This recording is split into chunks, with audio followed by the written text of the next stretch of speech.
आओ तुलबा, आज जोड़ हरूफ सीखे।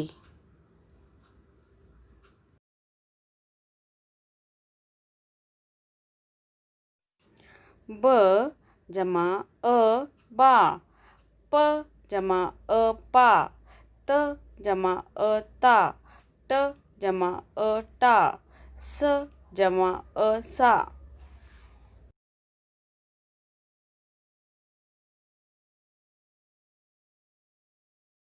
ज जमा अ जा, च जमा अ चा, ह जमा अ हा, ख जमा अ खा।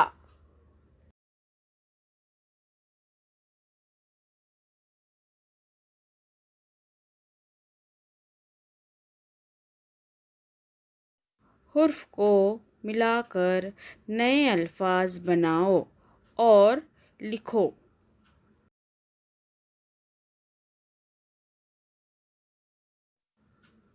शुक्रिया।